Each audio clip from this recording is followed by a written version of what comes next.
तो श्लोक है, किम पुनः ब्रह्मणा पुण्या भक्ता राजर्षयस्तथा अनित्यम असुखम लोकम इमं प्राप्य भजस्व माम। तो कि पिछले वाले श्लोक में क्या बताया था भगवान ने, जो निम्न कर्मों वाले हैं, है ना, इम्प्योर, है ना, ऐसे जो लोग हैं, तो उनके बारे में बताया, है ना। तो अभी ये ऊंचे कर्मों वाले लोगों के बारे में बताते हैं यहाँ पे, है ना। तो क्या बता रहे कि फिर धर्मात्मा, ब्राह्मणों, भक्तों तथा राजर्षियों के लिए तो क्या कहना। अभी इन लोगों का उद्धार हो जाता है तो इनके बारे में क्या कहना। अतः इस क्षणिक दुखमय संसार में आ जाने पर मेरी प्रेमा भक्ति में अपने आप को लगाओ, है ना। तो बोल रहे कि तो ये जो है अ, अनित्यम असुखम लोकम, अनित्यम मतलब नित्य नहीं है, क्षणिक है ना। असुखम मतलब दुखमय है ना। लोकम संसार में, है ना। तो आने पर क्या करो, भजन करो मेरा, भजस्व माम, है ना, मेरी प्रेमा भक्ति में लगो, है ना। क्योंकि यहाँ पे विषय क्या चल रहा है, भक्ति का गुणगान। तो यहाँ पे फिर भगवान प्रेरणा दे रहे, अरे इतने पतित हो रहे हैं, और तो ये बड़े लोग तो हो ही जाएंगे, है ना, और इसलिए सब आप लोग भी लग जाओ। पढ़िए कोई तात्पर्य।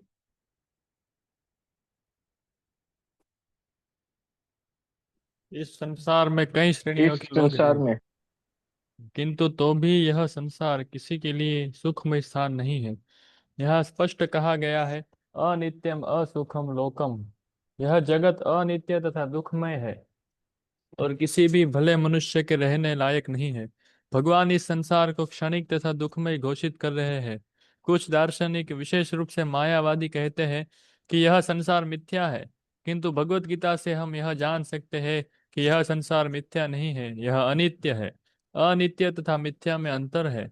यह संसार अनित्य है, किंतु एक दूसरा भी संसार है जो नित्य है। यह संसार दुखमय है, किंतु दूसरा संसार नित्य तथा आनंदमय है। अर्जुन का जन्म ऋषितुल्य राजकुल में हुआ था, अतः भगवान उससे भी कहते हैं, मेरी सेवा करो और शीघ्र ही मेरे धाम को प्राप्त करो। किसी को भी इस अनित्य संसार में नहीं रहना चाहिए, क्योंकि यह दुखमय है। धन्यवाद प्रभु। नीचे का भी पढ़ लिया, ठीक है, इतना भी पढ़ लीजिए, 3 लाइन भी पढ़ लीजिए, हाँ। किसी को भी इस अनित्य संसार में नहीं रहना चाहिए, क्योंकि यह दुखमय है। प्रत्येक व्यक्ति को भगवान के हृदय से लगना चाहिए, जिससे वह सदैव सुखी रह सके। भगवत भक्ति ही एकमात्र ऐसी विधि है जिसके द्वारा सभी वर्गों के लोगों की सारी समस्याएं सुलझाई जा सकती है। अतः प्रत्येक व्यक्ति को कृष्ण भावनामृत स्वीकार करके अपने जीवन को सफल बनाना चाहिए। धन्यवाद। तो यहाँ पे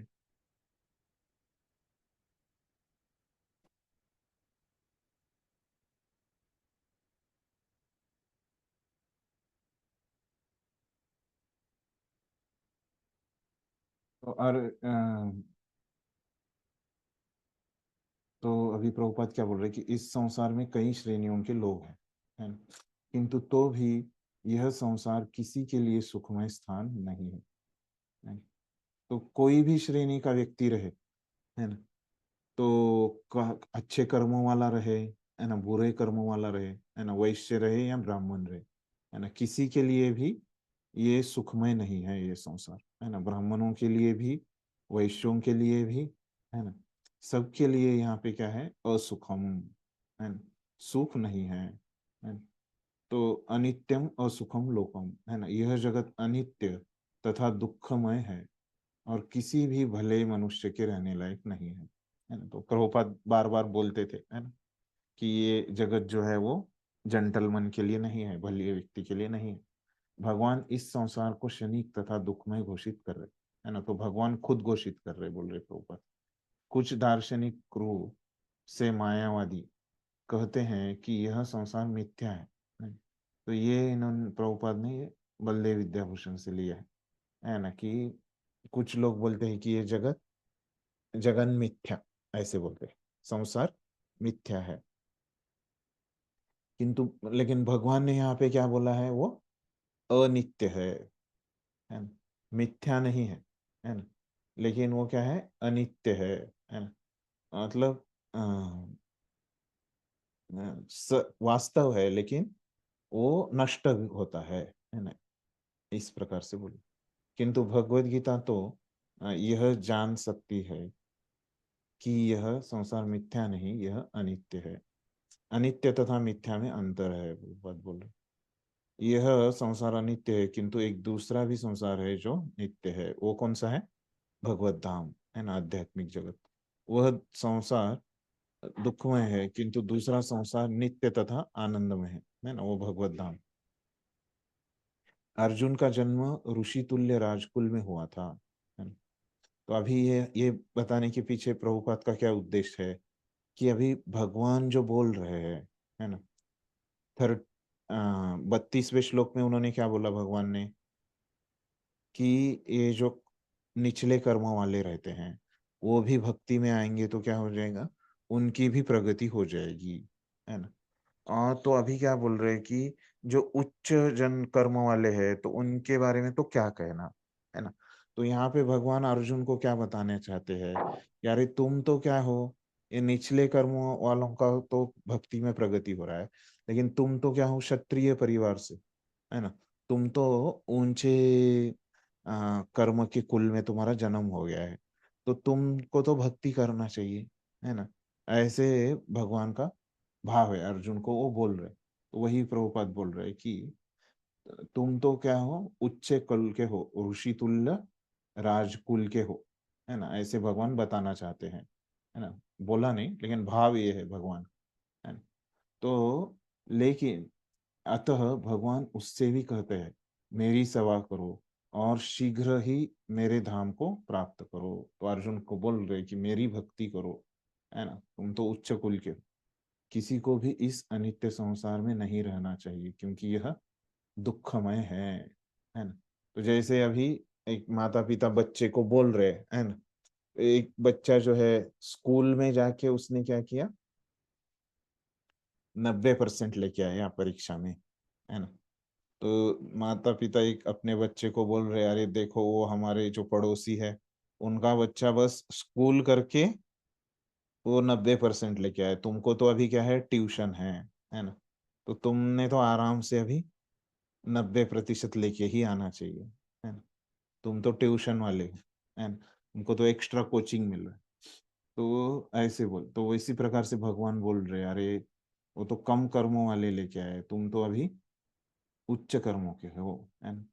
प्रत्येक व्यक्ति को भगवान के हृदय से लगना चाहिए, जिससे वह सदैव सुखी रह सके, है। तो अगर भक्ति कर नहीं कर रहे तो सुख मिलना बहुत मुश्किल है। भगवत भक्ति ही एकमात्र ऐसी विधि है जिससे के द्वारा सभी वर्गों के लोगों की सारी समस्याएं सुलझाई जा सकती है। तो सभी वर्गों के, है ना, ऐसे नहीं कि गरीब अमीर, है ना, ऐसे नहीं, है ना, या कम बुद्धि वाले ज्यादा बुद्धि वाले, है ना। तो ज्यादा बुद्धि वालों को भी क्या करना चाहिए, भक्ति ही करना चाहिए, है ना। अमीर लोगों को भी क्या करना चाहिए, भक्ति। गरीब लोगों को भी क्या करना चाहिए, भक्ति। अच्छे कर्मों वालों को भी क्या करना चाहिए, भक्ति। बुरे कर्मों वालों को भी भक्ति, है ना। सभी वर्ग, है ना, जितने भी अलग अलग वर्ग है ना, ब्रह्मचारी रहे गृहस्थ रहे, है ना, क्या करना चाहिए, भक्ति करना चाहिए, कि सारी समस्याएं सुलझाई जा सकती है, तो कोई समस्या नहीं रहेगी उसकी जीवन में, है ना। अतः प्रत्येक व्यक्ति को कृष्ण भावनामृत स्वीकार करके अपने जीवन को सफल बनाना चाहिए। तो इसलिए है क्या करना चाहिए, हर एक व्यक्ति को क्या करना चाहिए कि भक्ति करके, कृष्ण भावनामृत स्वीकार करके मतलब भक्ति करके अपने जीवन को सफल बनाना चाहिए। तो ये भाव है ना, तो ये ही भक्ति का गुणगान कर रहे हैं। तो यहाँ पे आचार्य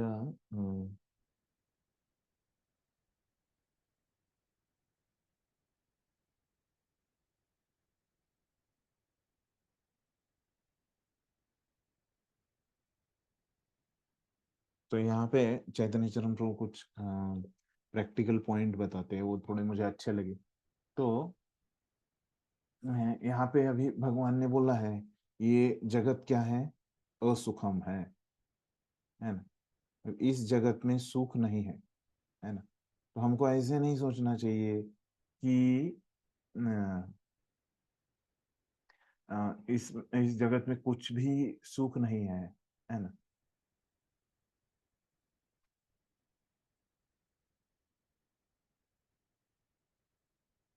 तो इसका अर्थ क्या है कि हम ये जगत से पूरा जो दुख है वो नहीं निकाल सकते, है ना।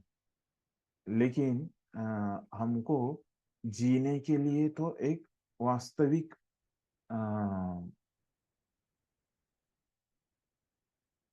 एक थोड़ा सा सुविधाएं हमको लगेगी। ये शरीर हमको शरीर को और आत्मा को एक जगह रखने के लिए हमको कुछ एक बेसिक सुविधाएं, प्राथमिक सुविधाएं हमको लगेंगी, है ना, जीने के लिए।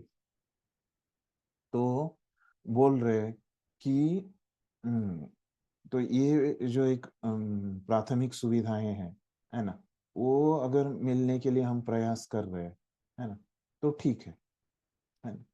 उसके बाद हमको ज्यादा अ, उसको आराम देने की आवश्यकता नहीं है ना?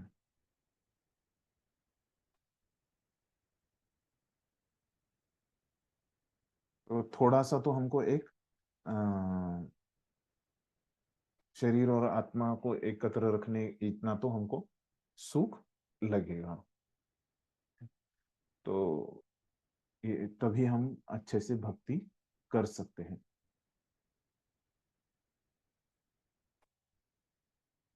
हम देते हैं कि कैसे, है ना, कि शास्त्र में ऐसे किसने भक्ति की है ना।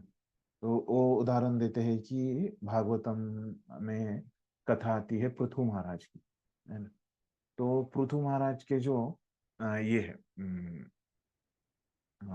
उनके नागरिक रहते हैं, उनके देश के, है ना, प्रजा जो रहती है ना। तो वो प्रजा पृथु महाराज को क्या बोलती है कि हमारे पेट की अग्नि जल रही है ना। तो पृथु महाराज अभी वहां पे उनको बोल सकते क्या, अरे भगवत गीता में भगवान ने बोला है कि ये जगत क्या है, असुखम है ना। तुमको कुछ भी सुख नहीं मिलने वाला है ये जग, है ना। तुमको भूख लगी है तो भक्ति करो, है ना। तो तुमको भगवान ने बोला है ना गीता में कि कुछ सुख नहीं है, तो क्यों तुम सुख के पीछे पड़े, है ना। तुमको भूख लगी है तो भक्ति करो, अपने आप तुम्हारा पेट भर जाएगा, है ना। ऐसे नहीं, तो ऐसे पृथु महाराज नहीं बोलते। तो वो पूरा प्रयास करते हैं उनकी प्रजा के, ये जो उनको पेट में जो वो बोलते हैं कि हमारे पेट में अग्नि लगी है ना। तो उनको पूरा प्रयास करते हैं कि उनका कैसे पोषण किया जाए, है ना। ताकि उनकी प्रजा जो है वो धर्म का पालन कर सके, है ना। तो इस प्रकार से है ना। तो उन्होंने जो बोला सिद्धांत बोला, तो उसका ये उदाहरण देते हैं वो, है ना। स्पष्ट हो गया ये प्रभु जी ने क्या बोला था, एप्लीकेशन।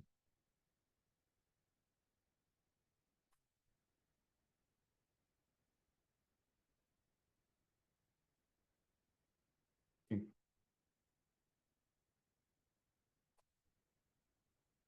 तो हम आगे जाते हैं।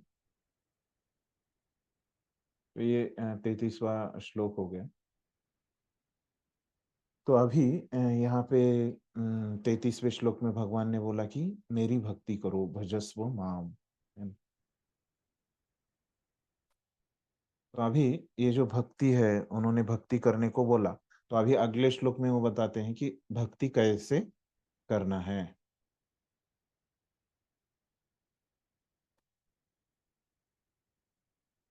ठीक है। तो ये प्रसिद्ध श्लोक है। तो कैसे भक्ति करना है, तो भगवान बता रहे, मन मना भव मद भक्तो मध्य जीमाम नमस्कुरु माम एवैष्यसि युक्त्वैव युक् युक्त्वैव आत्मानं मत्परायणः।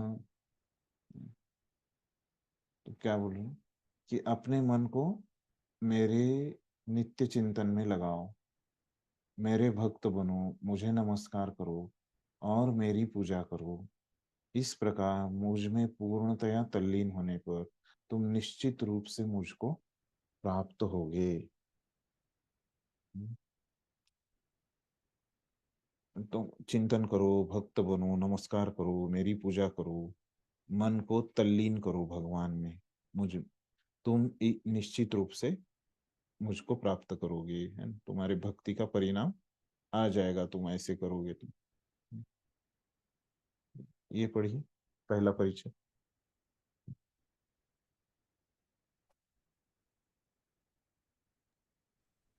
इस श्लोक में स्पष्ट इंगित है कि इस कल्मशग्रस्त भौतिक जगत से छुटकारा पाने का एकमात्र साधन कृष्ण भावनामृत है।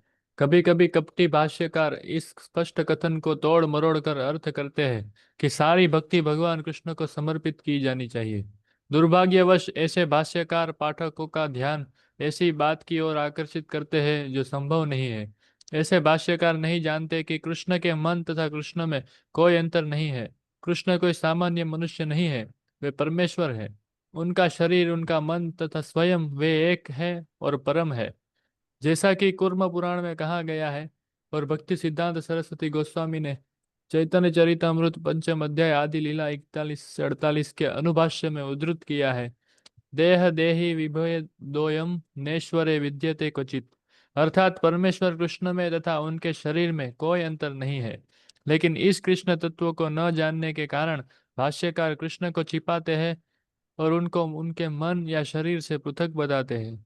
यद्यपि यह कृष्ण तत्व के प्रति निरी अज्ञानता है, किंतु कुछ लोग जनता को भ्रमित करके धन कमाते हैं।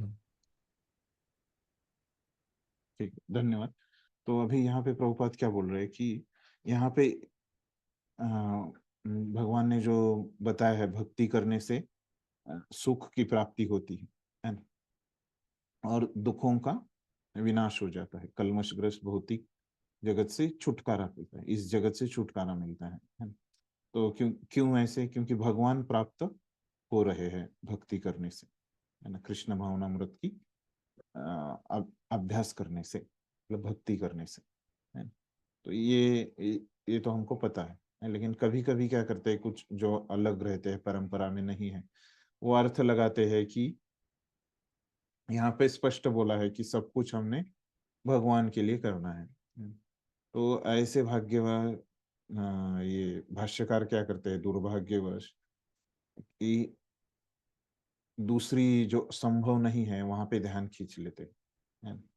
और यह भाष्यकार नहीं जानते कि कृष्ण के मन तथा कृष्ण में कोई अंतर नहीं है। कृष्ण कोई सामान्य मनुष्य नहीं है, वे परमेश्वर है। उनका शरीर, उनका मन तथा स्वयं में वे एक और परम है, जैसा कि कूर्म पुराण में कहा गया है और भक्तिसिद्धांत सरस्वती गोस्वामी ने चैतन्य चरितामृत पंचम अध्याय आदि लीला के अपनी टीका में, अनुभाष्य में उद्धृत किया है कि देह देही विभोदयम नैश्वरे विद्यते क्वचित, अर्थात परमेश्वर कृष्ण में तथा उनके शरीर में कोई अंतर नहीं है। लेकिन इस कृष्ण तत्व को न जानने के कारण भाष्यकार कृष्ण को छिपाते हैं और उनको उनके मन या शरीर से पृथक बताते हैं, है ना? यद्यपि यह कृष्ण तत्व के प्रति निरी अज्ञानता, किंतु कुछ लोग जनता को भ्रमित करके धन कमाते हैं, है ना?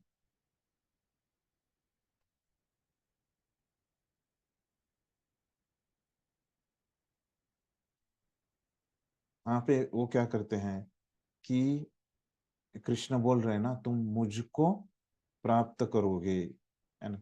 तो कुछ जो गलत, जो परंपरा में नहीं है, टीकाकार, है ना, तो वो क्या बोलते हुए कि तुम कृष्ण के अंदर जो अजन्मा है उसको प्राप्त करोगे, ऐसे कुछ तो बोलते हैं, है ना? गलत गलत उनकी टीकाएं, क्या गलत बोलते हैं वो दिया है प्रभुपाद ने यहाँ पे, कि क्या गलत बोलते हैं कि वो भगवान के शरीर और मन को एक ही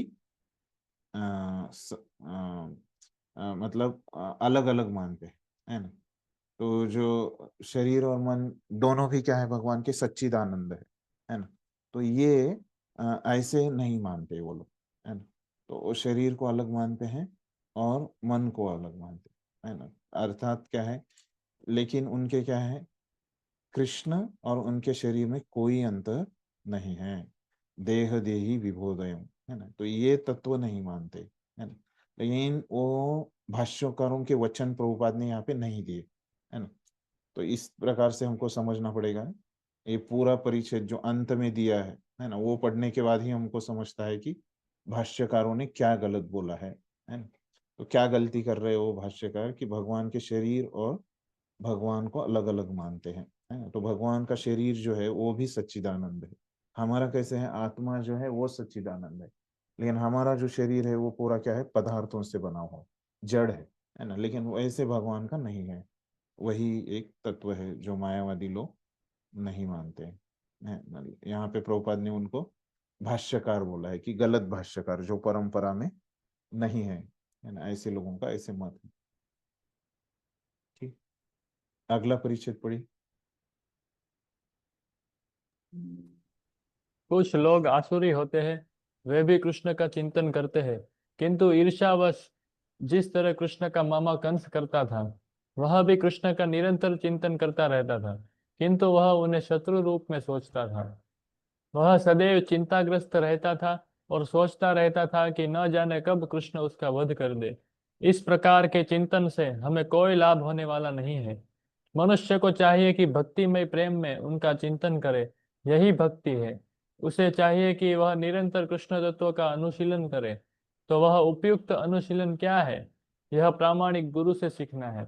कृष्ण भगवान है और हम कई बार कह चुके हैं कि उनका शरीर भौतिक नहीं है, अपितु सच्चिदानंद स्वरूप है। इस प्रकार की चर्चा से मनुष्य को भौतिक भक्त बनने में सहायता मिलेगी, अन्यथा अप्रामाणिक साधन से कृष्ण का ज्ञान प्राप्त करना व्यर्थ होगा। धन्यवाद। तो यहाँ पर क्या बोल रहे हैं कि अभी यहाँ पे बोला ना, कि कृष्ण ने, भगवान ने क्या बोला यहाँ पे, मन मना भव मद भक्तो, है ना। तो मैं मन जो है वो मुझ में लगाओ तुम, है ना। तो मुझ में लगाओ मतलब क्या बोला, कि मेरे चिंतन में लगाओ, है ना। तो भगवान के चिंतन में मन को लगाओ। तो अभी प्रभुपाद बोल रहे हैं कि कंस जो था, है ना, उसने भी क्या किया था, अपने मन को भगवान के चिंतन में लगाया था, है ना। लेकिन क्या था, उसका भाव एकदम प्रतिकूल था, है ना। तो अ, भगवान को वो क्या था, प्रिय करने वाला नहीं था, है ना। तो वो हमको नहीं करना चाहिए, है ना। तो ये जो भक्ति की व्याख्या है ना, वो क्या है कि अन्याभिलाषिता शून्य, है ना। ये अन्याभिलाषिता शून्य, अनुकूल्येन कृष्णानुशीलनम, है ना। तो कृष्ण के लिए अनुकूल होना चाहिए, है ना। ऐसा ही इसका ही हम अनुशीलन कर सकते हैं, जो प्रभुपाद बोल रहे कि हम उसको फॉलो कर सकते हैं, है ना। तो अनुकूल भाव से होना चाहिए। तो ये कृष्ण वाला जो है वो प्रतिकूल था एकदम, उसका प्रतिकूल भाव था, है ना। मतलब कृष्ण से वो ईर्ष्या करता था, है ना। ईर्ष्या कैसे है, प्रतिकूल है ना, अनुकूल नहीं है। तो प्रेम से वो नहीं करता था ऐसे, सोचता नहीं था, है ना। प्रेम कैसा है, वो अनुकूल भाव। तो भक्ति जो है हमको अनुकूल भाव से उसका अनुशीलन करना है। अनुशीलन मतलब फॉलो करना है, कृष्ण अनुशीलन। तो कैसे फॉलो करना है, अनुशीलन करना है, तो वो हमको गुरु से सीखना पड़ेगा, है ना। कृष्ण भगवान है, और प्रभुपाद फिर से जो पिछले तात्पर्य में उन्होंने कहा कि वो सच्चिदानंद स्वरूप है, उनका शरीर भी सच्चिदानंद है और वो भी सच्चिदानंद है। तो इस प्रकार से जो है वो हमको क्या है कि प्रभुपाद बोल रहे इस प्रकार की चर्चा से मनुष्य को भक्त बनने में सहायता मिलेगी। वो ब्रैकेट क्यों किया वहां पे, एक मिनट, इंग्लिश में है क्या? नहीं, ये गलती से हो गया वो ब्रैकेट, ये ब्रैकेट नहीं है। इस प्रकार की चर्चा से मनुष्य को भक्त बनने में सहायता मिलेगी, है। तो ऐसे अगर हम चर्चा करेंगे कि भगवान भी, शरीर भी उनका सच्चिदानंद है और वो भी सच्चिदानंद है ना, ऐसे अनुकूल भाव से हमको चर्चा करनी चाहिए। अन्यथा अप्रामाणिक साधन से कृष्ण का ज्ञान प्राप्त करना व्यर्थ होगा। तो इसलिए हमको प्रामाणिक गुरु से, परंपरा में जो आते हैं उनसे श्रवण करना चाहिए। अगला पढ़िए। अतः मनुष्य को कृष्ण के आदि रूप में मन को स्थिर करना चाहिए। उसे अपने मन में यह दृढ़ विश्वास करके पूजा करने में प्रवृत्त होना चाहिए कि कृष्ण ही परम है।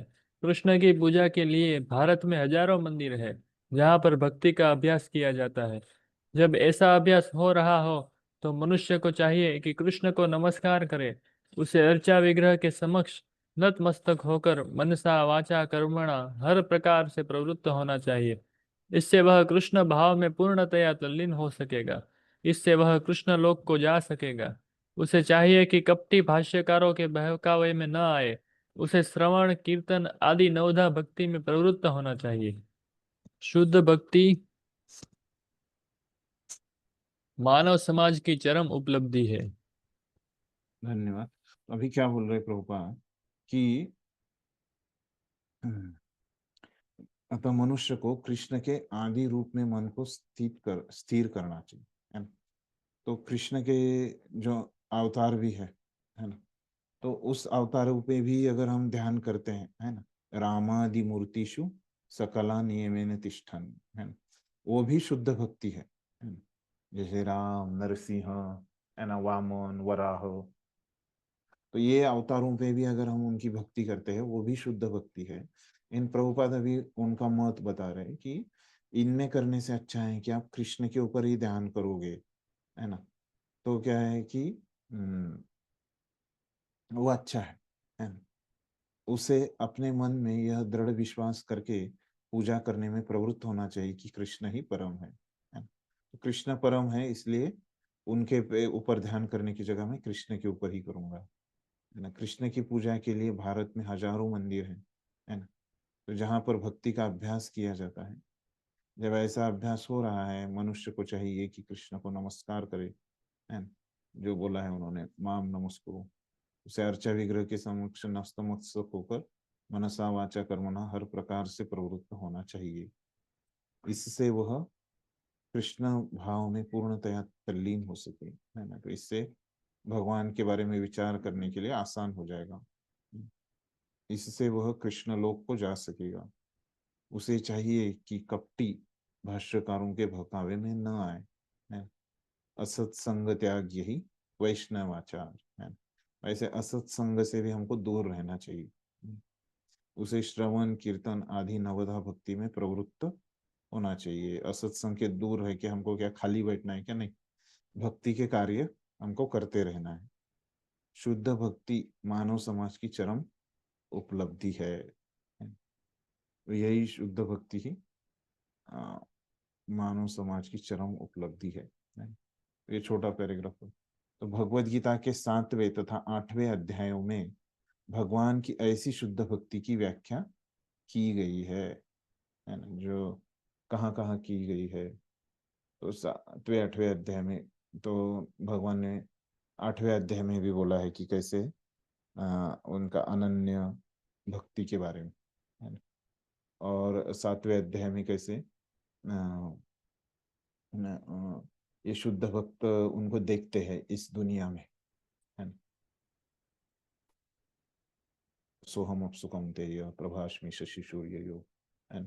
फिर 4 प्रकार के लोग कैसे उनकी शरण आते हैं, है।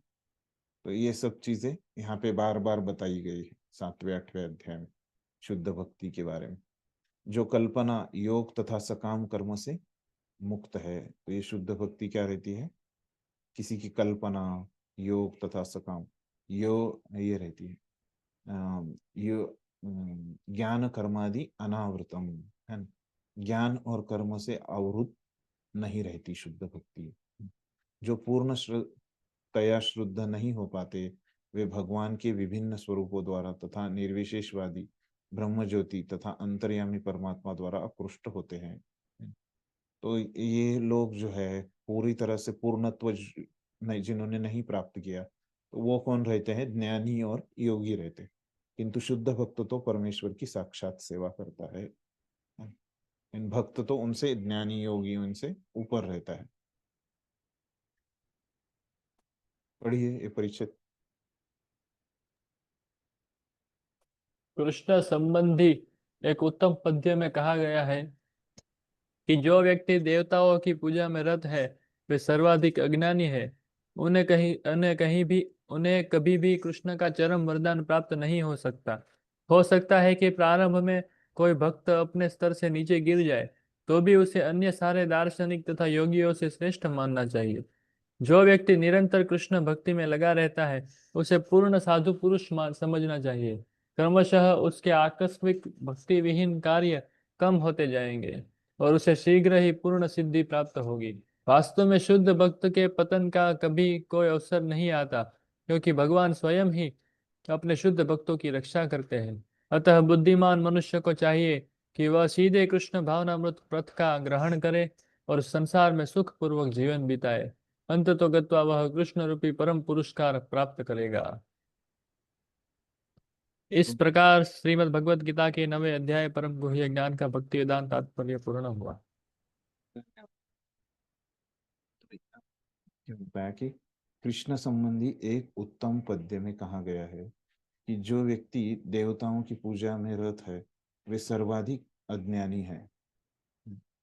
उन्हें कभी भी कृष्ण का चरम वरदान प्राप्त नहीं हो सकता है कि प्रारंभ में कोई भक्त अपने स्तर से नीचे गिर जाए, तो भी उसे अन्य सारे दार्शनिक तथा योगियों से श्रेष्ठ मानना चाहिए। जो व्यक्ति निरंतर कृष्ण भक्ति में लगता रहता है उसे पूर्ण साधु पुरुष समझना चाहिए। तो हमने देखा है कि भगवान उसको भक्त मानते हैं, भले ही वो गिर जाता है भक्ति में। तो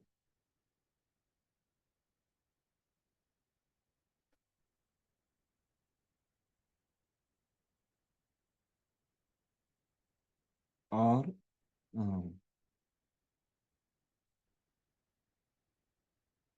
लेकिन वो जो गिर जाता है ना, तो भगवान उसको क्या समझ रहे? साधु ही समझ रहे। तो प्रभुपाद ने क्या बोला है कि वो जो साधु है वो फिर भी क्या है? ज्ञानी और योगी, दार्शनिक मतलब ज्ञानी है ना, और योगियों से क्या है? वो श्रेष्ठ ही है। और जो व्यक्ति निरंतर भक्ति में लगता है, हाँ, वो पूर्ण रूप से साधु पुरुष समझना चाहिए, है ना? ये तो भगवान ने बताया, हमने देखा 30-31 में। तो क्रमशः उसके आकस्मिक भक्ति विहीन कार्य कम होते हैं जाएंगे और उसे शीघ्र ही पूर्ण सिद्धि प्राप्त हो सकी है। तो जो धीरे धीरे उसकी प्रगति हो जाएगी, है ना, भक्ति को छोड़ के अभी जो कार्य कर रहा है वो कम कम होते जाएंगे और भक्ति के कार्य उसके बढ़ते जाएंगे, है। इस तरह से भगवान अपने भक्तों की रक्षा करते हैं। अतः बुद्धिमान मनुष्य को चाहिए कि वह सीधे कृष्ण भावनामृत पथ का ग्रहण करे और संसार में सुख पूर्वक जीवन बिताए। तो जो व्यक्ति बुद्धिमान है तो उन्होंने क्या करना चाहिए? भक्ति ही करना चाहिए, ज्ञान और ये योग की तरफ आकर्षित नहीं होना चाहिए। अंततो गत्वा वह कृष्ण रूपी परम पुरस्कार प्राप्त करेगा, है ना। तो इस प्रकार से वो भगवान की प्राप्ति वो करेगा, है ना। तो ये प्रभुपाद ने यहाँ पे समझाया है। तो आचार्यों ने कुछ विशेष बोला है कि हम देखते हैं कि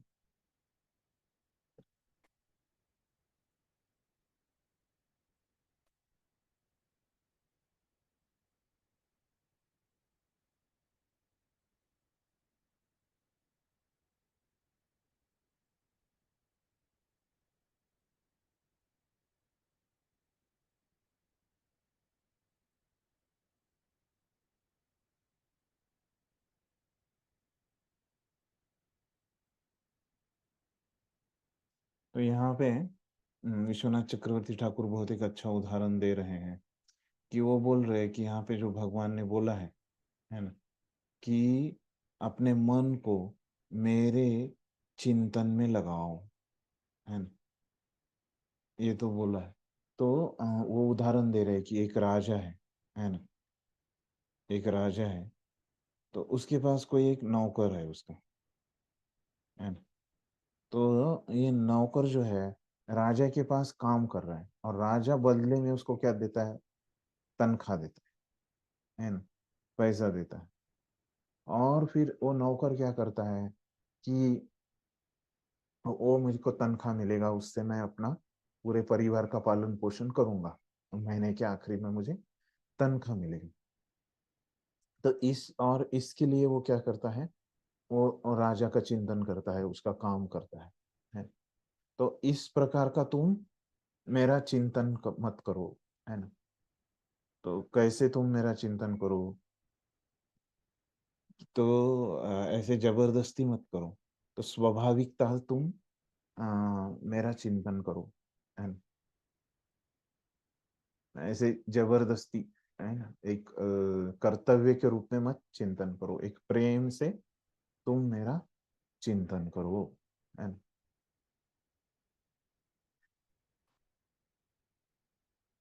अपेक्षा से तुम चिंतन मत करो, यहाँ पे जैसे नौकर तनख्वाह की अपेक्षा से चिंतन करता है, उस तरह से तुम चिंतन मत करो, है। एक उन्होंने पॉइंट बताया है विश्वनाथ चक्रवर्ती ठाकुर ने। तो वो बोलते हैं कि तुम्हारा जो चिंतन होना चाहिए उसके लिए एक उपमा देते हैं वो, है ना। तो आपने देखा है जो मध रहता है ना, एक इसमें है, बॉटल में, है ना। तो अगर वो बॉटल से मध गिरता है ना, आप ऐसे, एक बॉटल है ना, उसमें से ऐसे मध गिर रहा है ना। तो ऐसे ऐसे ऐसे गिरता है क्या, नहीं, एकदम ऐसे गिरता है ना। उसमें कुछ बीच में गैप नहीं, है ना, ऐसे गैप नहीं होता, ऐसे एकदम से गिरता है ना। तो वो बोल रहे हैं कि ऐसे तुम्हारा मन होना चाहिए, मतलब भगवान के ऊपर बीच बीच में ऐसे विचलित नहीं होना चाहिए। विचलित हो गया मतलब ऐसे जो बीच बीच में गैप है ना, ऐसे नहीं होना चाहिए। तो एकदम स्थिर होना चाहिए तुम्हारा मन, है ना। एकदम स्थिरता से क्या होना चाहिए तुम्हारा, भगवान के ऊपर एकदम एब्जॉर्ब होना चाहिए तुम्हारा मन, है ना। इस प्रकार एब्जॉर्ब शब्द वो इस्तेमाल करते हैं। और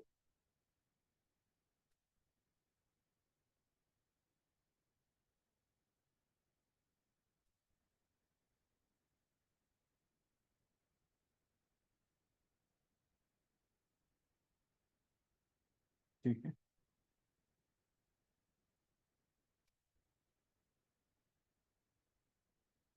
और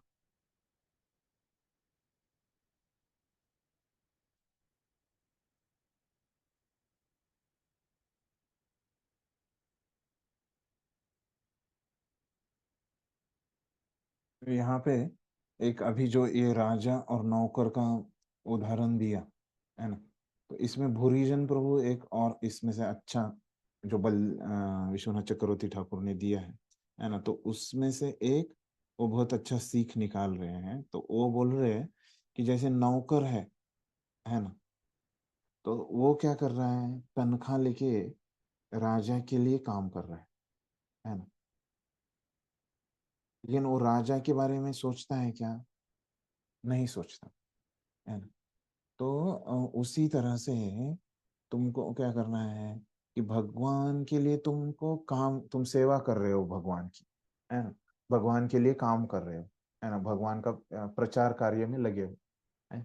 भले ही तुम प्रचार कार्य में लगे हो, लेकिन ये प्रचार कार्य करते करते वो लगे हो तो बहुत अच्छा है ना।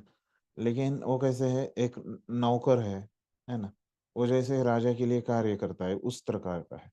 लेकिन आप भगवान के कार्य में लगे हो, लेकिन उसके साथ तुमको भगवान का स्मरण भी करना चाहिए, मन में भगवान का चिंतन भी करना चाहिए, है ना। तो इस तरह से, है ना कि एक नौकर की तरह, है ना। ये एक उन्होंने सीख बताई है उसमें। बस उन्होंने वैसा करो बोला आचार्यों ने, है ना, लेकिन उसके पीछे भाव क्या है ये भूरिजन प्रभु ने स्पष्ट किया है ना। और उन्होंने प्रभुपाद के ये उनकी किताब है उसमें प्रभुपाद के कुछ भागवतम के तात्पर्य लिए है, तो उसमें क्या बताया, प्रभुपाद क्या बता रहे कि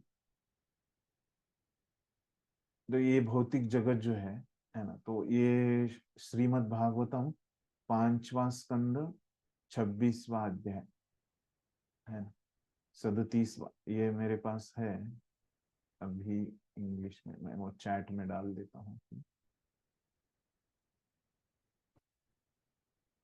आसान हो जाएगा ये।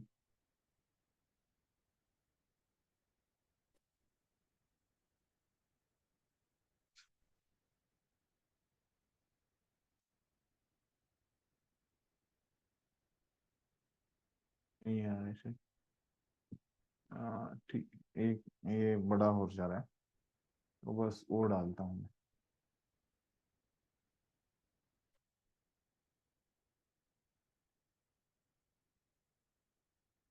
यहाँ पे दिखाता हूँ मैं शेयर करके।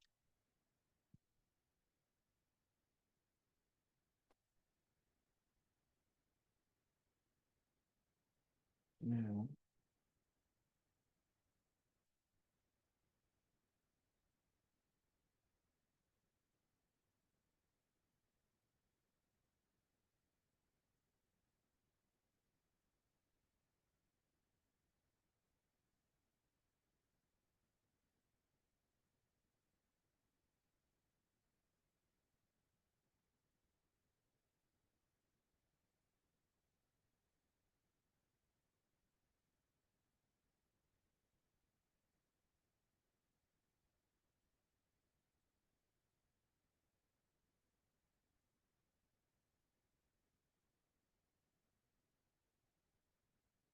तो वो क्या बोल रहे हैं कि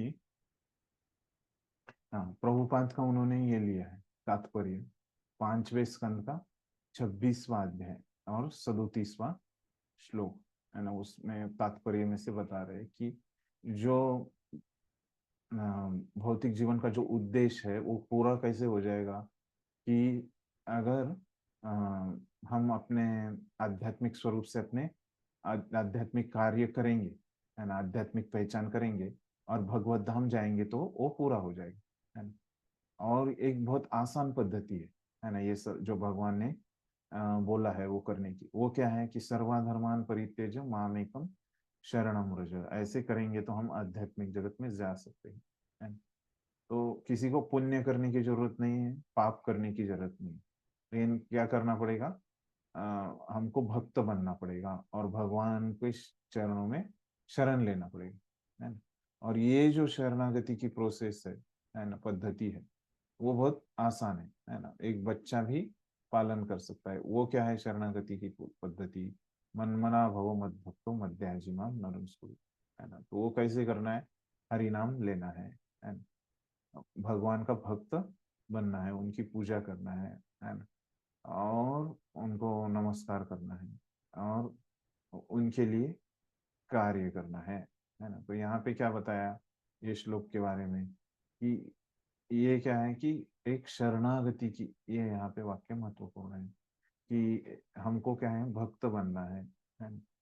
और भगवान को शरण जाना है। और ये श्लोक में जो कहा गया है वो क्या है, कि भगवान को शरणागत होने की पद्धति है ना, कैसे शरण लेना है ना।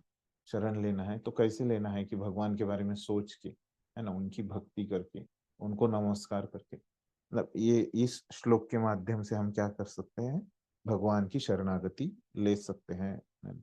तो ये बहुत महत्वपूर्ण है यहाँ पे उनको। फिर दूसरा एक प्रभुपाद के लेक्चर से वो बताते हैं, है ना। प्रभुपाद बोल रहे कि यह इदम परमम गुह्यम मद भक्तेषु अभिधास्यति, है। ये भागवतम का श्लोक है उसके ऊपर, है। तो वो क्या है? वो परमम गुह्यम, है ना, ये जो बोला है परमम गुह्यम मतलब गुह्य चीज क्या है? तो वो प्रभुपाद बोल रहे कि वो गुह्य चीज क्या है, कि भगवत गीता का प्रचार, है ना। वो क्या रहता है प्रचार, है ना? तो प्रचार ही जो सार है ना, वो क्या है कि सर्वधर्मान परित्यज्य माम एकम शरणम व्रज, है ना। ये पूरा सार है।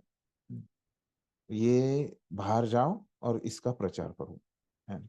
सर्वधर्मान परित्यज्य है। फिर और ये जो है सर्वधर्मान परित्यज्य और मनमना भव मद्भक्तो, है ना। तो ये क्या है, कृष्ण की इच्छा है। दिस इज वेरी थिंग, है ना। ये सर्वधर्मान जो है वो क्या है कि ये मनमना भव मद्भक्तों से आपको करना है। तो यही चीज है ना, जो पिछले उन्होंने इसमें बोली है ना, भागवतम के तात्पर्य में बोली है, वही वो लेक्चर में भी बोल रहे हैं, है ना। ये इसी का ही प्रचार करो, है ना, कि बस आप कृष्ण के बारे में विचार करो, है ना। मन मना भव मद भक्तो, है ना? यही कृष्ण की इच्छा है ना? यही आप पूरे जगत में इसका प्रचार करो, है ना? बस आप कृष्ण के भक्त बनो, है ना, कृष्ण की पूजा करो, कृष्ण को नमस्कार करो। तो ये चार चीजें काफी है ना। अगर आप ऐसे करोगे तो आप क्या हो, प्रचारक हो, है ना? और ये ज्यादा मुश्किल काम नहीं है। और गुरु कैसे बनना है, जो कृष्ण ने बोला है वो बोल के हम गुरु बन सकते हैं। तो अपने मन से बोलने की आवश्यकता नहीं है। तो ये यहाँ पे दो परिच्छेद जो है भूरिजन प्रभु ने दिए थे, है ना। तो उसमें हमने क्या सीखा कि पहले परिच्छेद में हमने सीखा, एक ही पॉइंट है दोनों परिच्छेद में, कि कैसे ये मनमना भव मद भक्तो, ये जो श्लोक है वो क्या है कि एक शरणागति की पद्धति है ना। ये अगर हम आचरण करेंगे तो हम शरणागत हो सकते हैं भगवान को, है ना। तो ये ऐसे हमारे यहाँ पे 9वां अध्याय पूरा हो जाता है ना। तो इस यहाँ अभी तक किसी को कुछ प्रश्न है, कुछ पूछना है, कुछ समझा नहीं ऐसे है कुछ? हरे कृष्ण जी। हाँ। यश जी, इसमें जी आपने एक पॉइंट बताया अ, कि जब मतलब प्रचार की सेवा कर रहे हैं तो साथ में मतलब भगवान कृष्ण को मतलब याद करना है, मतलब कि ऐसा नहीं कि सिर्फ प्रचार मतलब कर रहे हैं उसमें फिर भगवान को याद नहीं करें। तो इसमें मुझे एक बार मैं वो प्रभुपाद जी का मतलब वो भाषण सुन रहा था कि एक वृंदावन में एक डिवोटी थे, तो कुछ मंदिर का कंस्ट्रक्शन मतलब चल रहा है। वो डिवोटी मतलब प्रभुपाद जी के पास आते हैं और कहते हैं कि प्रभुपाद जी मतलब मुझे कृष्णा का स्मरण नहीं हो रहा है, मतलब मेरे माइंड में सिर्फ ये ईंट सीमेंट और सिर्फ ठेकेदारों के बारे में कि मतलब पैसा लेना बाकी है और ये सारी चीजें, यही सब चीजें चलता रहता है। मतलब मैं कृष्णा का स्मरण नहीं कर पा रहा हूँ। तो मतलब प्रभुपाद जी कहते हैं कि मतलब ये भगवान की सेवा है, तो फिर ये मतलब भगवान का ही स्मरण हुआ है। तो फिर ये मतलब कैसे, और मतलब कई बार ये भी हम सुनते हैं कि जैसे कि अर्जुन युद्ध कर रहे थे, तो अर्जुन युद्ध के समय ऐसा नहीं था कि मतलब सिर्फ भगवान के बारे में सोच रहे थे और कुछ नहीं, मतलब वो पूरा मतलब कि किसको मानना है क्या है, तो ये भी एक सुनने को मिलता है। तो इसको मतलब कैसे समझे? कि यहाँ पे जो बोल रहे हैं, है ना, कि भगवान के लिए जो कार्य है ना। तो अभी अर्जुन वहां पे जो बोला है ना, कि अर्जुन जो युद्ध कर रहे हैं, है ना। तो अभी ये अर्जुन को ही भगवान उपदेश कर रहे हैं ना, कि यहाँ पे वो क्या बोल रहे हैं भगवान, है ना। तो अर्जुन बिल्कुल मत दोनों एक साथ कर सकते हैं ना, कि जैसे वो कार्य कर रहे हैं, है ना। तो बस यहाँ पे जो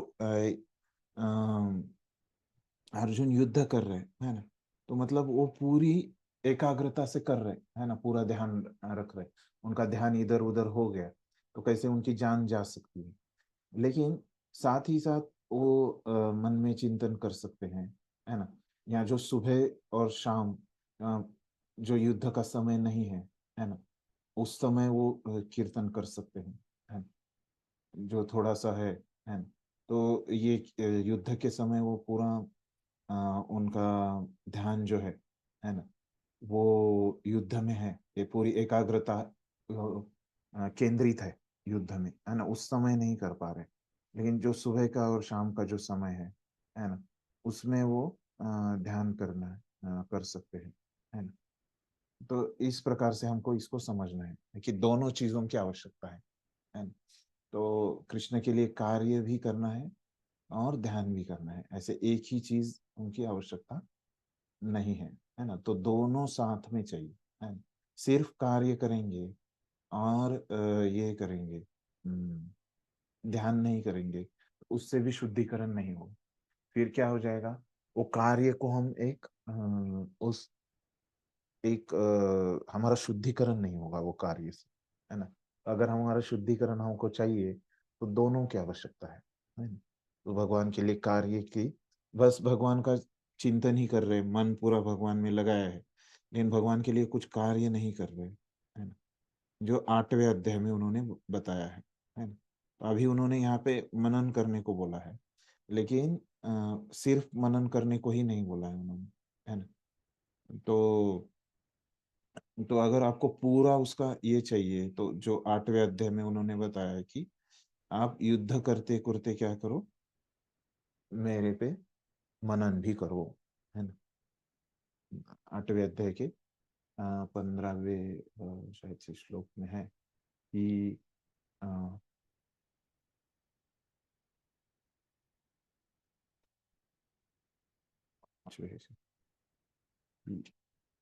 मामनुस्मर युध्यच। हाँ, माम तस्मात् सर्वेषु कालेषु माम अनुस्मर युद्ध च, है ना। तो मतलब भगवान बोल रहे कि मेरा अनुस्मरण करते हुए तुमको युद्ध करना है ना। तो मतलब वो मुश्किल हो सकता है दोनों, है ना, इसीलिए भगवान ने वो बोला है ना। तो दोनों साथ में हो सकता है ना। युद्ध कर रहे हैं मतलब जो सुबह और शाम का जो समय है उसमें क्या होता है, भगवान का अनुस्मरण हम कर सकते हैं और दिन में युद्ध कर सकते हैं भगवान के लिए, है ना? यही इस प्रकार से उसको समझा। और जो प्रभुपाद का है ना, कि प्रभुपाद को अभी वो एक व्यक्ति के ऊपर भी निर्भर हो सकता है ना। वो देखना पड़ेगा, ऐसे नहीं है कि भगवान की जो सेवा है तो उस जो लीला है ना, उससे हमको ये सीख लेनी है कि कुछ लोग जो रहते हैं अभी ऐसे जो श्लोक मिला, मन मना भव मद भक्तो मध्याजी माम नमस्को, है ना, ऐसे अगर श्लोक मिला भगवान का तो वो लोग क्या बोलते हैं कि देखो भगवान ने बोला है कि मन मना भव मद भक्तो करने को बोला है, तो मैं भी कुछ भी नहीं सेवा करना, है ना। तो ऐसे लोगों को सेवा में प्रेयर, उनको सेवा में आगे ढकेलना पड़ेगा, है ना, क्योंकि वो कुछ सेवा नहीं कर रहे, हाँ, युद्ध नहीं कर रहे कुछ, है ना, अनुस्मर ही पे ही उनका ज्यादा फोकस है। तो उनके लिए फिर वो वैसे वो करता होगा, ऐसे लगता है मुझे, है ना? लेकिन आदर्श रूप में हमको देखा जाए तो सिद्धांत क्या है कि माम अनुस्मर युद्ध च, मेरा अनुस्मर भी करो और युद्ध भी करो, तो दोनों चीजें महत्वपूर्ण है। तो कभी कभी लीलाओं में ऐसे एक चीज हाईलाइट की जाती है, मतलब दूसरी चीज जो है वो पूरी अनुपयोगी है ऐसे नहीं है ना? तो दोनों चीजें उपयोगी है यहाँ पे, ऐसे है ना? जैसे रेल की दो पटरियां हैं, है ना, उस प्रकार से दोनों, कभी कभी एक पटरी के ऊपर जरा फोकस डालते हैं, है ना। तो लेकिन पूरा है कि दोनों पटरियों की आवश्यकता है हमको। क्लियर है ब्रो? यस ब्रो जी। हाँ, इसमें हम्म एक और छोटा सा मतलब डाउट था हम्म कि जैसे कि ब्रो जी वो नवधा भक्ति का जो ब्रो जी वो श्लोक है कि श्रवणम कीर्तनम विष्णु स्मरणम, तो हम्म। ये इसमें मतलब सुना हुआ है कि ये 9 अंगों में से कोई व्यक्ति सिर्फ एक अंग को भी मतलब परफेक्टली करता है तो भी उसको मतलब भगवान प्राप्त होते बराबर, हैं। बराबर है, वो भक्ति रसामृत सिंधु किताब में आपको आएगा, बराबर सुना है आपने, शास्त्रों यस में ब्रो है। जी। हाँ। तो इसमें जैसे कि हमने कि एक हम्म, तो अनुस्मर भी करना है मतलब भगवान को याद भी करना है और युद्ध भी करना है, तो यहाँ पे दोनों क्राइटेरिया है, लेकिन वहां पे मतलब कि एक क्राइटेरिया होगा तो भी चल जाएगा। हाँ, यहाँ पे दोनों क्राइटेरिया है। तो ये इसमें क्या है कि ये थोड़ा सेफ साइड है ना। तो वहाँ पे जो बात कही गई है ना, तो ये अभी हम क्या करते हैं, यहाँ पे भाव क्या है कि मेरी समझ ऐसे है कि वहाँ पे जो विषय है कि नवधा भक्ति है ना, तो यहाँ वो बात बताई जा रही है कि हम्म, अ,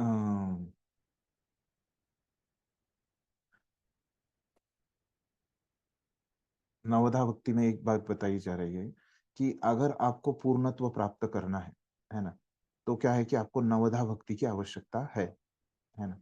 तो फिर बाद में वो बताते हैं कि पूरी नवधा भक्ति हमेशा करने की आवश्यकता नहीं है। तो इसमें से कोई भी एक अंग का भी अगर तुम ये करोगे, आचरण करोगे, तो तुमको पूर्णत्व प्राप्त हो जाएगा। बराबर है। तो ठीक है, लेकिन अगर उस व्यक्ति की क्या होनी चाहिए, वो व्यक्ति उतना वो शुद्ध भक्ति का क्या होना चाहिए, अधिकारी होना चाहिए, है ना, कि वो पूरा 24 घंटे वो ऐसे भक्ति के कार्यों में ही लगा रहे, है ना। तो भले ही उसमें है ना, कि भक्ति का एक कार्य है ना, कि अ, भगवान की सेवा है ना, ये भी एक ही कार्य है ना। तो यहाँ पे क्लियरली भाव ये है कि शुरू में क्या होता है कि हमारी इतनी शुद्ध भक्ति की योग्यता नहीं होती, है ना, हमारा मन इतना शुद्ध नहीं होता, है ना। तो इसलिए हमको क्या करना चाहिए, दोनों को साथ में, है ना, मतलब युद्ध मतलब क्या है कि हमारा कंट्रीब्यूशन है ना, किसके लिए, ये समाज के लिए। मतलब ये हमारा क्या है कि वर्णाश्रम का वर्णाश्रम वो शब्द नहीं लेना चाहता मैं, लेकिन ये क्या है, युद्ध क्या है कि हमारा कंट्रीब्यूशन है ये सोसाइटी के लिए, है ना। तो और सोसाइटी भी हमको क्या करती है, हमारा कुछ नीड फुलफिल करती है ना। तो इसलिए हम क्या करते हैं, युद्ध करते हैं, है ना। और ये अनुस्मर, है ना, ये युद्ध भी भक्ति का अंग है, और अनुस्मर, है ना, ये भी भक्ति का अंग है ना। तो दोनों भक्ति के अंग है। तो दोनों में से एक भी हमने किया, है ना, तो भी चलने वाला है ना, ये भक्ति रसामृत, क्योंकि दोनों अगर ये कृष्णा कॉन्शियस सोसाइटी है तो, हाँ, क्योंकि क्या हो जाएगा, जब कृष्णा कॉन्शियस सोसाइटी है तभी क्या हो जाएगा, जो हम युद्ध कर रहे है ना, वो क्या हो जाएगा, वो एक नवधा भक्ति में जो ये है, अर्चना वंदनम दास्यम, है ना। दास्यम मतलब दास्य भाव में जो सेवा करना है, तो युद्ध जो है ये दास्यम में आ जाएगा, है ना, क्योंकि एक सेवा के रूप में किया जा रहा है ना। तभी ये कंसिडर होगा, बराबर है, एक नवधा भक्ति में युद्ध, है ना। और ये अनुस्मर तो वो तो भगवान का ही है ना, तो ये तो हमेशा नवधा भक्ति में आने ही वाला है, अनुस्मर में कुछ डाउट नहीं है ना। तो क्या हो जाएगा, अगर वैसे नहीं किया, है ना, तो शुद्ध भक्ति के दृष्टिकोण से जो भक्ति रसामृत सिंधु में कहा गया है ना, वही सही है कि एक एक अंग के प्राप्ति करने से ही क्या हो जाता है कि उसको पूर्णत्व प्राप्त होता है ना। तो लेकिन अभी यहाँ पे जो है अनुस्मरण, ये शुरू में आवश्यक है दोनों, है ना। तो जब तक तो क्या बोलते हैं, हम्म, जब तक हम हमारा शुद्ध भक्ति में एक स्थिर श्रद्धा नहीं आ जाता, है ना, तब तक ये दोनों चीजों की आवश्यकता है ना। नहीं तो शुरू शुरू में क्या होता है कि हमारा मन जो है उतना स्थिर नहीं रहता है ना, तो वो विचलित होते रहता है ना। तो इसीलिए हमको दोनों चीज़ों की आवश्यकता है, क्योंकि सोसाइटी से भी हमारी कुछ ज़रूरतें पूरी हो रही है, और ख़ास करके हमारा जो संस्था है ना, वो भी चलने के लिए ये इसकी आवश्यकता है, हमारे कंट्रीब्यूशन की। नहीं तो फिर भक्ति रसामृत सिंधु में ये भी कहा गया है ना, कि आप भक्ति कहीं पे भी कर सकते हो, है ना। आपको फिर मंदिर में रहने की क्या आवश्यकता, क्या अर्चा विग्रह स्थापित करके आप भक्ति करो, तो हम मंदिर में क्यों रह रहे हैं, है ना। तो मंदिर में भी हमको कुछ सुविधाएं मिलती है ना, फैसिलिटी मिलती है ना, हमारी भक्ति करने के लिए, है ना, ऑर्गेनाइज भक्ति करने के लिए। इसलिए हम मंदिर में रह रहे हैं, है ना। हमको पता है कि हमारी श्रद्धा उतनी नहीं है कि हम मंदिर छोड़ के, हम भक्तों का संग छोड़ के हम बाहर अकेले से भक्ति कर सकते हैं, है ना। ये हमको उतनी श्रद्धा नहीं है ना। तो यहाँ पे हम एक अलग अलग स्तर का विषय है ना। तो अपने स्तर में माम अनुस्मर युद्ध च करना क्या है, ये हमेशा सेफ साइड है ना। ये सेफ साइड क्यों है माम अनुस्मर युद्ध च, क्योंकि अभी हम इतने प्रगतिशील भक्त नहीं है कि हम किसी की मदद के बिना या भक्तों के संग के बिना हम भक्ति कर सके, है ना। तो जब एक व्यक्ति को समझ में आ जाएगा कि वो खुद से भक्ति, ये भक्ति का सिद्धांत है कि एक इससे ही पूर्ण हो जाता है, लेकिन वो इस दुनिया में अगर हमको वो श्रद्धा है कि मैं कोई भी एक अंग का अभ्यास करूं, तो फिर हम वो कर सकते हैं, है ना। लेकिन संस्था में रह के वो करना थोड़ा सा मुश्किल जाता है ना। मुश्किल, फिर हमको संस्था से बाहर जाके वैसे करना पड़ेगा, प्रैक्टिकली उसको अप्लाई करना है तो, है ना। सिद्धांत के तौर पे तो वो ठीक है कि हम अनुस्मर और युद्ध दोनों में से एक कर सकते हैं, लेकिन वो प्रैक्टिकली कैसे करना है फिर, है ना। जीवन में जब उतारने की बात आती है तब वो मुश्किल हो जाता है फिर हमको, है ना। एक ही अंग का अभ्यास करके हमको एक ही अंग से भी हम पूर्णत्व प्राप्त कर सकते हैं। तो अगर हम किसी से फैसिलिटी ले रहे हैं तो उसके बदले में हमको कुछ योगदान भी देना चाहिए ना, बराबर है। तो इसीलिए ये ठीक है कि अनुस्मर और युद्ध अब दोनों पैरेलली चलते रहो। आपको कुछ फैसिलिटी की आवश्यकता नहीं है, आप खुद से इंडिपेंडेंटली भक्ति कर सकते हो, तो आप वो भी रास्ता चुन सकते हो। इसीलिए आप अपनी संस्था में क्या है कि आप स्वेच्छा से यहाँ पे रह सकते हो, है ना। आपको कोई जबरदस्ती नहीं है कि भक्ति करने के लिए आपको संस्था में ही रहना है ना। तो अगर आप खुद से भक्ति कर सकते हो तो संस्था में बाहर जाके भी आप भगवत धाम जा सकते हो, है ना। ऐसे नहीं है कि आप इस्कॉन से ही भगवत धाम जा सकते हो, है ना? तो ये यहाँ पे भक्ति का तत्व है। क्लियर हो गया क्या ब्रो? थोड़ा यस भाई। कंट्रोवर्शियल टॉपिक है, लेकिन यस भाई। अभी आपने पूछा तो मैंने बता दिया थोड़ा स्पष्टता यस से। भाई। हाँ ठीक। थैंक यू भाई। हम्म। और अभी क्या है कि मैं थोड़ा कभी कभी समझने में ये हो जाता है, तो आपको समझा तो समझा बोलिए, मुझे कुछ ऐसे बुरा नहीं लगेगा कि आप नहीं समझा बोलेंगे, तो मैं और प्रयास करूंगा आपको बताने का। ठीक है, यस भाई। ऐसे नहीं है कि कुछ मुझे अच्छा लगने के लिए आप समझा समझा ऐसे मत बोलिए, सच में समझा है तो ही समझो। नहीं नहीं भाई, ठीक। बहुत अच्छा हाँ। मतलब समझाया, सो हम्म। बहुत अच्छा मतलब अंडरस्टैंडिंग आया। मुझे कुछ बुरा नहीं लगेगा कि आप 10 बार भी बोलोगे, है ना, कि नहीं समझे। ठीक।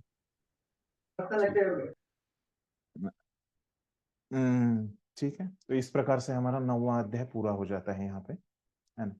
तो 9वां अध्याय में क्या बताया भगवान ने कि भक्ति कैसे करना है, इसके ऊपर थोड़ा सा जोर था 9वें अध्याय में, शुद्ध भक्ति के ऊपर, है ना। तो फिर अभी यहाँ पे अंत में भगवान बोलते हैं कि मेरे ऊपर ध्यान करो, मन मना भव भद भक्तो मद्याजी माम नमस्कुरु, है ना। तो अभी ये ध्यान कैसे करना है भगवान, है ना। तो इस दुनिया में हम रहते हैं ना, इस भौतिक जगत में, और यहाँ पे अभी भगवान के बारे में ध्यान करना है ना। तो इस भौतिक जगत में हम कैसे भगवान के ऊपर हमारा ध्यान कर सकते हैं, इस भौतिक जगत की चीजें देख के हम कैसे भगवान को याद कर सकते हैं, ये अभी हमको भगवान 10वें अध्याय को में बताएंगे, है ना। तो ये विषय के बारे में तो और इस तरह से ये 10वां अध्याय आता है ना? तो ये एक कारण है। और इसमें आचार्यों ने कुछ कहा है क्या, देख रहा था मैं कि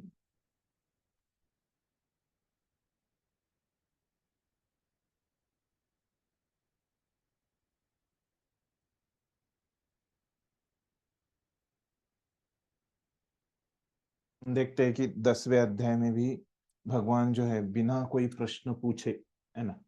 तो अर्जुन के तो अभी प्रश्नों के लगभग उत्तर मिल गए जो भी अभी तक उन्होंने पूछे थे, है ना।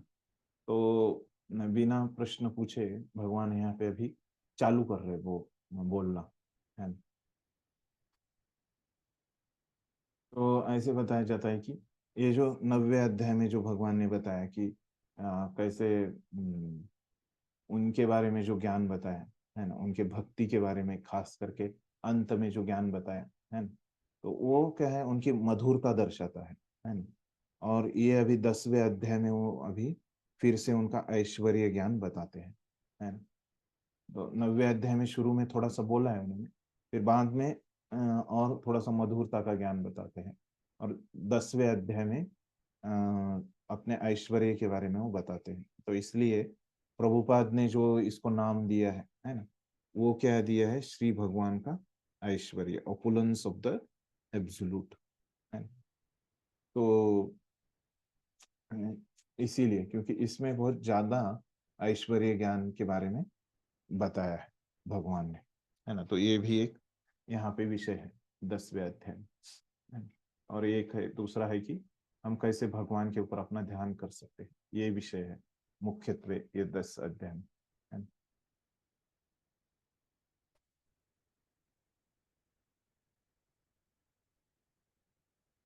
ठीक है, तो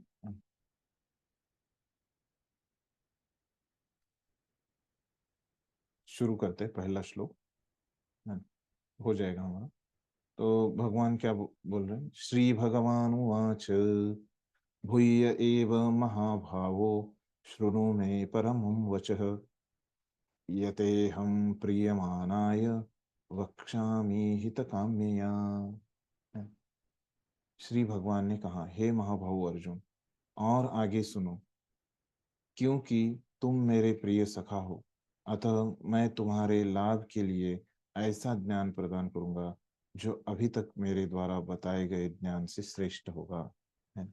तो अभी तक जो भगवान ने बताया है भक्ति के बारे में ज्ञान, है ना, तो ऐसे ही उन्होंने 90वें अध्याय में भी श्लोक बोला था, राज विद्या राज गुह्यम। मैं जो 90वें अध्याय में बोल रहा हूँ वो सबसे बड़ा क्या है, श्रेष्ठ है ना, सभी विद्याओं की राजा है विद्या, है ना। और तो यहाँ पे क्या बोल रहे हो, परमम वच, है ना। तो ये जो उपदेश है ना, ये क्या है कि परम उपदेश मैं तुमको दे रहा हूँ, है ना। श्रेष्ठ ज्ञान अभी तक का मैं बता रहा हूँ, है ना, जो अभी ऐश्वर्य ज्ञान वो देने वाले हैं उसके बारे में, ताकि अर्जुन बहुत एकाग्रता से ध्यान से सुने। वो बोल रहे हैं कि सुनो, है ना, ध्यान से सुनो। और अम,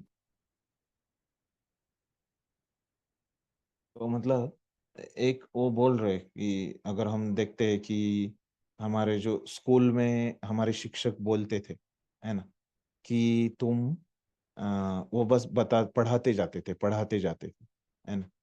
तो उसकी उनको विद्यार्थी से कुछ लेना देना नहीं रहता, है ना। लेकिन भगवान को क्या है कि वो बोल रहे कि तुम्हारा जो हित है, तुम्हारे लाभ के लिए, है ना, मैं तुम्हारे लाभ के लिए ऐसे बता रहा हूँ, है ना। और वो उनको ये भी कर रहे हैं, सुनने को बोल रहे हैं, है ना।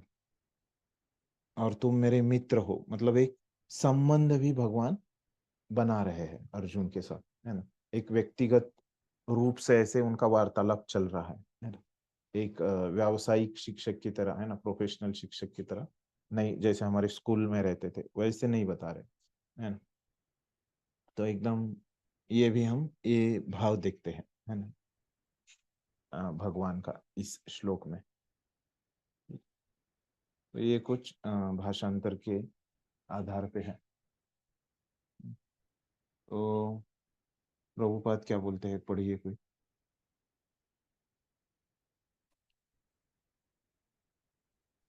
पराशर मुनि ने भगवान शब्द की व्याख्या इस प्रकार की है। जो पूर्ण रूप से सर्वैश्वर्य, संपूर्ण शक्ति, संपूर्ण यश, संपूर्ण धन, संपूर्ण ज्ञान, संपूर्ण सौंदर्य तथा संपूर्ण त्याग से युक्त है, वह भगवान है। जब कृष्ण इस धाम में थे तो उन्होंने छह ऐश्वर्य का प्रदर्शन किया था। फलतः पराशर जैसे मुनियों ने कृष्ण को भगवान रूप में स्वीकार किया है। अब अब अर्जुन को कृष्ण ने अपने ऐश्वर्य तथा कार्य का और भी गुह्य ज्ञान प्रदान कर रहे हैं। इसके पूर्व 7वें अध्याय से प्रारंभ करके वे अपनी शक्तियों तथा उनके कार्य करने के विषय में बता चुके हैं। अब इस अध्याय में वे अपने ऐश्वर्य का वर्णन कर रहे हैं। पिछले अध्याय में उन्होंने दृढ़ विश्वास के साथ भक्ति स्थापित करने में अपने विभिन्न शक्तियों के योगदान की चर्चा स्पष्टतया की है। इस अध्याय में पुनः वे अर्जुन को अपनी सृष्टियों तथा विभिन्न ऐश्वर्यों के विषय में बता रहे हैं। तो हमने देखा कि पराशर मुनि की ये व्याख्या प्रभुपाद बता रहे हैं यहाँ पे, क्योंकि यहाँ पे भगवान ने जो बोला ना कि मैं ज्ञान बताऊंगा, है ना। तो ये ज्ञान कौन सा बताने वाले हैं भगवान, उनका ऐश्वर्य, उनके ऐश्वर्यों का ज्ञान बताने वाले हैं। तो उसके लिए प्रभुपाद ने ये पहले परिच्छेद में शुरू में इस प्रकार से बोल रहे कि भगवान के छह ऐश्वर्य है, उसकी यहाँ पे लिस्ट भी दी प्रभुपाद ने। और जब कृष्ण इस धराधाम में थे तो उन्होंने छह ऐश्वर्यों का प्रदर्शन किया था। फलतः पराशर जैसे मुनियों ने कृष्ण को भगवान के रूप में स्वीकार किया है ना, ये भगवान है। जब अर्जुन को कृष्ण अपने ऐश्वर्य तथा कार्य का और भी गुह्य ज्ञान प्रदान कर रहे हैं, इसके पूर्व 7वें अध्याय से प्रारंभ करके वे अपनी शक्तियों तथा उनके कार्य करने के विषय में बता चुके हैं, है ना। 7वें अध्याय से ही वो बता रहे है ना कि उन्होंने बताया अपनी शक्तियों में परा प्रकृति और परा प्रकृति, है ना। तो उनकी शक्तियों के बारे में भी बताया 7वें अध्याय में। फिर 8वें अध्याय में भी अनन्य भक्ति का विषय आ गया, है ना। फिर 9वें अध्याय में भी उन्होंने शुरू में ऐश्वर्य का वर्णन किया, हमने देखा, है ना। और फिर बाद में 9वें अध्याय के अंत में क्या किया, भक्ति स्थापित किया, है ना, भक्ति करना चाहिए। फिर ये होने के बाद विभिन्न शक्तियों के योगदान की चर्चा स्पष्टता की है, तो दूसरी भी शक्तियों की चर्चा की। इस अध्याय में पुनः वे अर्जुन को अपनी सृष्टि तथा विभिन्न ऐश्वर्यों को फिर से वो बता रहे हैं, लेकिन इसमें कुछ और चीजें वो ऐड करेंगे, है ना। तो इसलिए वो बोल रहे कि मैंने जो पहले नहीं बताया है ना, वो अभी तुमको बता रहा हूं।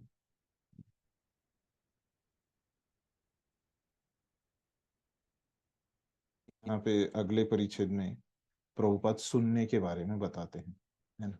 पढ़िए, टाइम जो कम है जो थोड़ा सा, मैं ही बताता हूँ, ठीक है, धन्यवाद। तो क्या बोल रहे कि जो जो भगवान के विषय में कोई सुनता है त्यों त्यों वह भक्ति में रमता जाता है ना। तो जो भगवान ने श्रुणु शब्द इस्तेमाल किया है ना, तो उसके बारे में श्रुणु, है ना, ये श्रुणु शब्द, तो उसके बारे में प्रभुपाद बता रहे हैं, है ना? जो जो भगवान के विषय में कोई सुनता है त्यों त्यों वह भक्ति में रमता जाता है ना। वो दृढ़ दृढ़ हो जाता है, जितना जो सुनेगा, है ना, मनुष्य को चाहिए कि भक्तों की संगति में भगवान के विषय में सदा श्रवण करे, है ना। इससे उसकी भक्ति बढ़ेगी, है ना। तो इसलिए व्यक्ति को सदा श्रवण करना चाहिए भक्तों से। भक्तों के समाज में ऐसी चर्चाएं केवल उन लोगों के बीच हो सकती है जो सचमुच कृष्ण भावनामृत के इच्छुक हो। ये बहुत महत्वपूर्ण है ना। तो जो लोग सचमुच कृष्ण भावनामृत के इच्छुक हो, है ना, तो उन तभी, है ना, मतलब इच्छुक होना चाहिए, उत्सुक होना चाहिए। तो जाना है क्या आपको? ठीक है, हम यहाँ पे रुक जाते हैं। सोमवार को ले लेते, कोई प्रॉब्लम